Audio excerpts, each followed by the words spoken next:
convictions. Thank you. Thank you, counsel. Next case on the docket is GAYDEN versus State.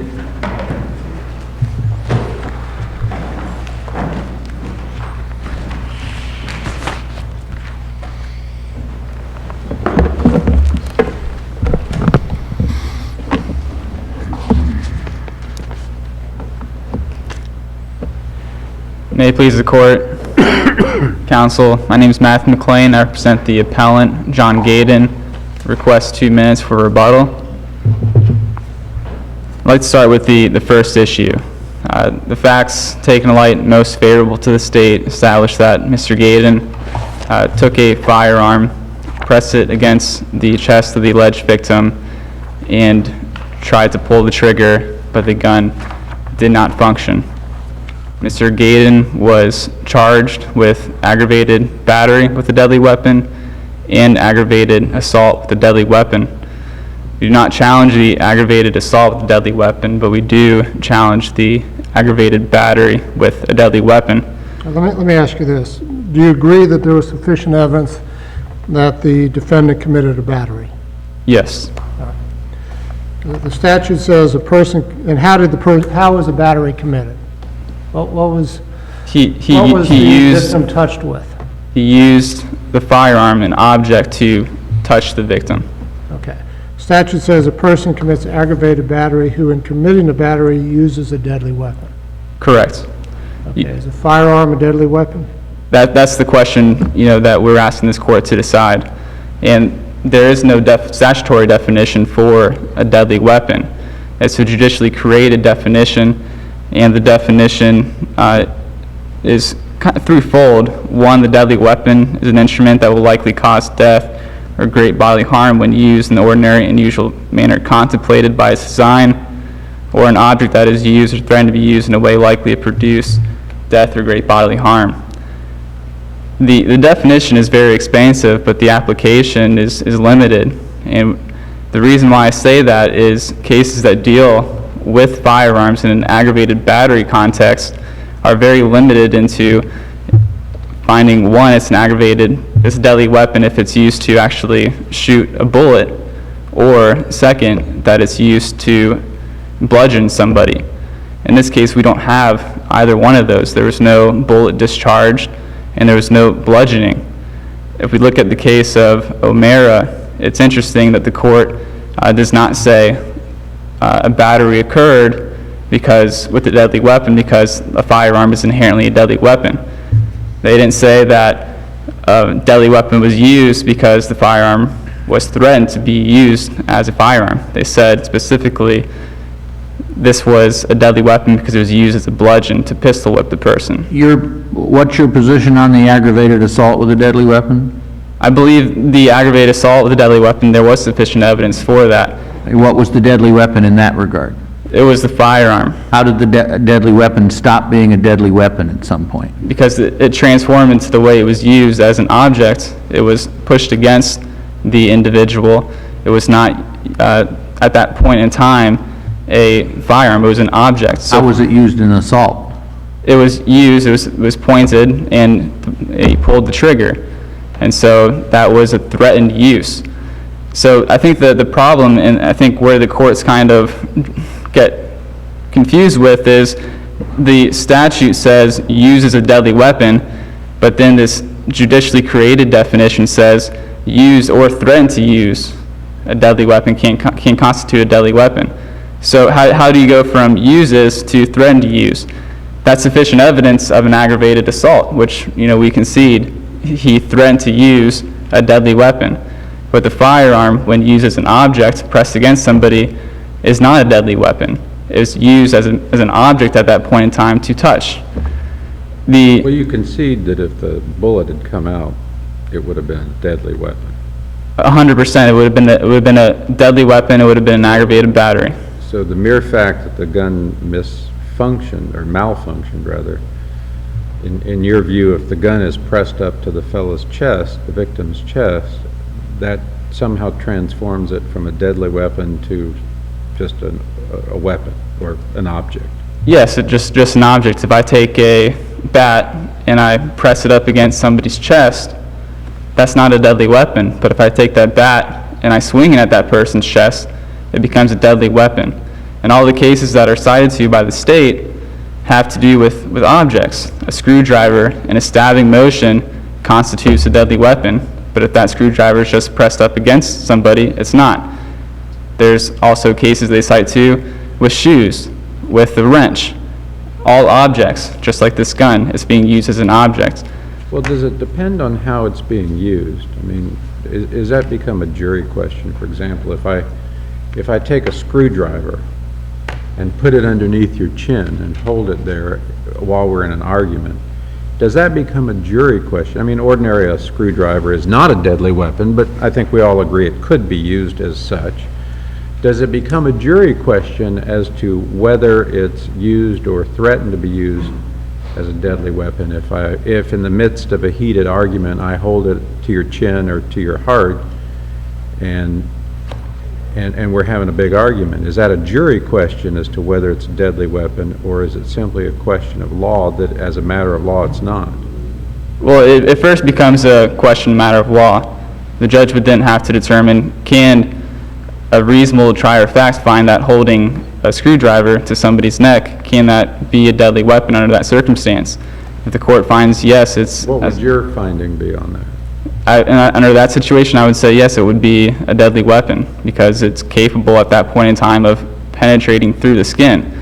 But if you're holding a blunt object, and in this situation, what we have is the victim testifying, he pointed a gun at me, and only after several questions was there acknowledgement by the victim that there was an incidental touching of the gun. It left. Yes. Has this court how has this court defined a deadly weapon? It's defined it consistently with other courts. Deadly weapon is an instrument with the threefold part, but that broad definition is... But isn't one of them that any instrument that would likely cause death or great bodily harm when used in the ordinary and usual manner contemplated by its design? Yes, that's one of the ways that can be a deadly weapon. Was what was held against the victim here designed in its, ordinary and usual manner to cause death or great bodily harm if used? I think it was, at that point in time, it was used as an object to press against the defendant. And I think if that's the definition, the way it's been applied in the O'Mara court, in the Williams court, then any time a firearm is possessed during a battery, it's automatically an aggravated battery. But the court didn't hold that, and the courts have consistently not held that. They look to how is this firearm used, and they say, is it used to expel a bullet? Check no. Is it used as a bludgeon? Check no in this case. But if it is, then it becomes a deadly weapon. I did not find any case, and the state cited to no case, where a mere incidental touching with a firearm constitutes an aggravated battery. Is there any case which finds a gun not to be a deadly weapon in some context? Not that is cited in the briefs, but I think it's distinguished based off the O'Mara and the Williams cases. And so if we have cases citing to two specific ways that a court can go, and then another way that hasn't been interpreted, I think it should be found similar to the other objects that are used, the screwdriver, wrench, under those circumstances. If a wrench is just held out and incidentally touches somebody, that's not going to legally be a deadly weapon. If it's pressed up or the person is using it as a bludgeon, then of course it constitutes a deadly weapon. It should be a fact question for the jury. We ask the court find that there isn't sufficient of a deadly weapon. The proper remedy is to remand with instructions to enter conviction for the lesser included simple battery. We do agree that there, again, light most favorable to the state, that there was a touching with this object. The second argument relates to the voicemail that was left. Mr. Gayden left a voicemail, a very vulgar language voicemail, and included in that voicemail was a threat to do harm to the victim if he were to see him again. The voicemail, it's uncertain when it was left. The victim testified that estimated a few weeks, but was not sure actually what date it was to the incident itself. And the court permitted this voicemail so to show Mr. Gayden's intent, motive, and context. This is error. Aggravated battery, aggravated assault. The motive, intent to commit the crime is not in question. The state cites to a Florida Supreme Court case, Gus Kaminsky, and in that case it's a premeditated murder case in which motive is absolutely in dispute, whether that person had some premeditated design to commit this murder. Here, he never challenged he had a motive. He never challenged he had the intent to do the touching. He said, look, don't believe this alleged victim. He's not credible. I didn't do it. It's in line with the Pratt decision out of the 4th and the Jackson decision out of the 1st. In the Pratt decision, the state was allowed to introduce evidence of 3 prior beatings of his wife during the preceding 18 months to the 4th beating. The state said, look, that can be, the trial court, that can be used to establish intent, motive, and that was wrong. The 4th district said it goes to propensity. That's very dangerous evidence to introduce. And the defendant in no way challenged motive or intent. Rather, again, just like Mr. Gayden, I didn't do this type of argument. The same fact pattern in Jackson occurred with, again, two prior incidents of battery that occurred to prove that they acted in conformity with that to get this 3rd. So when intent is not challenged, motive is not an issue, it only goes towards propensity. That's inadmissible to go ahead and have that admitted. Let me go back to your first argument. There's evidence that your client pulled the trigger, correct? Yes. Okay, the definition of a deadly weapon can include an instrument that will likely cause death or great bodily harm when used in the ordinary and usual manner contemplated by its design. And your argument was that pressing the gun against the person is not designed to cause death or great bodily harm. But how about pressing a gun against the person, the chest, and pulling the trigger? I think that... Not likely to cause death or great bodily harm? Well, one, the firearm never discharged, Right, but... if the trigger is pulled, assuming, there's evidence that he pulled the trigger, and assuming that the state's expert, as happened in this case, testified that the gun was operable, but for one of a variety of reasons it didn't function on that particular trigger pull, why wouldn't that be something where the gun was used by pulling the trigger, an act that was using that object, why wouldn't that be likely to cause death or great bodily harm? Well, I think the pulling of the trigger did not cause the battery to occur. If he pulled the trigger and a bullet came out of the gun, then that pulling the trigger caused the touching. And so, just like in O'Mara, the defendant took a gun and pointed it at the victim's head and said, "You brought this upon yourself," and struck the victim on the head in a pistol whipping fashion. The court didn't say, well, that firearm was pointed at the victim, and in the ordinary course, the firearm pointed at somebody is capable of causing great bodily harm. They found the firearm to be a deadly weapon because it was used to pistol whip the victim. So we rely on that reasoning in O'Mara that under these particular set of facts is insufficient, that it's a deadly weapon. I see that my time's running out. I'll reserve the remainder for rebuttal. Thank you.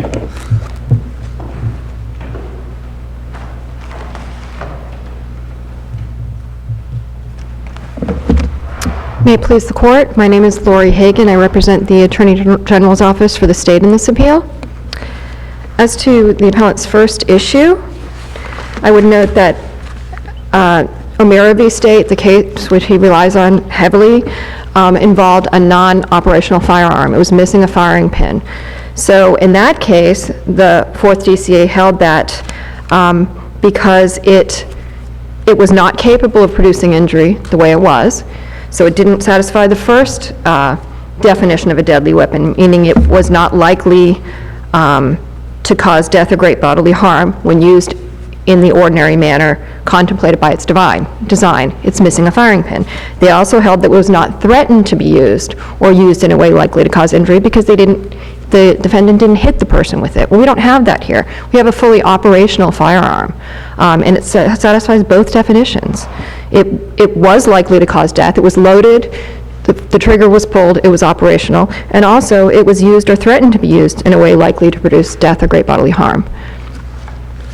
And I think the Florida Supreme Court and this court has held on numerous occasions that whether it qualifies as a deadly weapon is a jury question, as long as there's competent evidence to support that finding, that, you know, a rational trier of fact could find that it was a deadly weapon, and we would submit that there certainly was evidence of that in this case. If he threw the gun at him, would that be a use of a deadly weapon? Excuse me, first? If he threw the gun at him. In other words, you walk into the room and whoever's angry with you, without any discussion or threats or anything, they just grab the closest object and throw it at you, and it happens to be a fully functional firearm. Is that, and it hits you, is that an aggravated battery? Yeah, I don't think it even needs to hit you. There has to be some touching. In fact, Severance, another case that the defendant relied on here, just said that holding it while you don't even have to touch the person with the weapon. You could actually do something to them, touch them yourself, and threaten them with it. And in that case, it would clearly have a capability to injure if you threw a firearm at someone, I think. Now, if you threw a plastic toy gun at someone, I don't think that would satisfy either definition here, but we don't have that in this case. Regarding the second issue, If you threw a firearm at someone out of anger and hit them in the foot, it'd be your argument that's an aggravated battery? yes, it is. And again, I think if you look to the cases involving other things other than firearms, such as a knife or a screwdriver, Severance, the case out of the 4th DCA, the person didn't even touch them with the knife. They just held it near them while they pushed them, and they said that was enough. And I guess apparently this court's opinion in Fletcher involved a razor, which was held to the throat, and that didn't touch either. But yes, I think if you throw it at someone or hit somebody, it's used in a manner likely to cause great bodily injury. So it satisfied the second alternative definition of deadly weapon. By that definition, if I throw a lamp at you or a heavy ashtray or something, that would also... Well, that would have to come under the second definition, which is an object used or threatened to be used in a way likely to produce death or great bodily harm. So it would depend on, the Florida Supreme Court has made clear that you have to look at two aspects. The first definition is with respect to the nature of the item and its capability to injure, and the second is the manner in which it's used. So, yeah, if it was a heavy ashtray, certainly. If it was a light, plastic flimsy ashtray, there's no capability to injure, I don't think, there, and it's not used in a way likely to produce death or great bodily injury. I mean, the legislative intent of the statute, which is mentioned in several of these cases, Williams, I believe, O'Mara says that the purpose of aggravating this battery is to increase the punishment as the degree of actual injury goes up or as the potential for serious injury increases. And so you have to have a potential for serious injury. But again, we have a fully operational loaded firearm, trigger was pulled. And it also touched him. So I think we have multiple ways that this could be a deadly weapon. Regarding the second element, the second issue on appeal, which is the threatening voicemail that was left, the defendant claims that intent and motive were not at issue in this case. Well, they were absolutely at issue. This wasn't a case where he said somebody else did it. That it happened, but somebody else did it. He said that the victim fabricated the whole thing, that it never happened, none of this happened, that all they did was argue, and that the victim actually pushed him and then left. So if you're denying that the entire incident happened, you're necessarily denying you're placing intent an issue, you're placing motive an issue.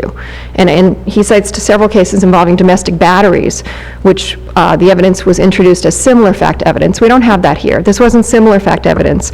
This was introduced under 90.402, merely as relevant evidence of other dissimilar acts. And when you have similar fact evidence, the cases have held that you can't introduce other acts. For instance, he battered me before, therefore he battered me now. That's clearly propensity evidence. That's not what we have here. We have a statement where the defendant said, listen to this, cocks a gun, I'm tired of you threatening me. If you come down here, I got one for you. Meaning, if you come down here, I'm going to shoot you. And lo and behold, 2 weeks later, the victim comes down there and he pulls a gun and pulls the trigger on him. So, I mean, Goshaminski and also Victorino, Florida Supreme Court cases held that the state is entitled to present an accurate picture of the events leading up to the crime and surrounding the crime and the context out of which the crime occurred. And I think this is absolutely relevant to do that in this case. If there are no further questions, I rely on my brief. Thank you. Thank you, Counsel.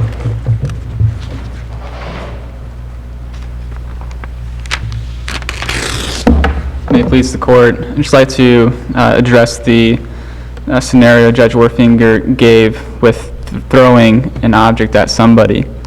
When you throw an object at somebody, and I agree with the state, if it's a heavy object, then it can constitute a deadly weapon. It also depends on where you throw it at. If you throw it at their foot, that's probably not going to constitute a deadly weapon. If you throw it at their head, it's going to constitute a deadly weapon. In this situation, we don't have throwing, we don't have a swinging motion, we have a mere incidental touching with the person's body or person after much questioning from the state. So that's where this fact pattern is distinguishable. If we have a mere incidental touching with an object that's not capable of producing great bodily harm or death unless a bullet is actually used to go out of the gun itself. Again, just ask that the court reverse and remand for simple battery. Thank you. Thank you, Counsel.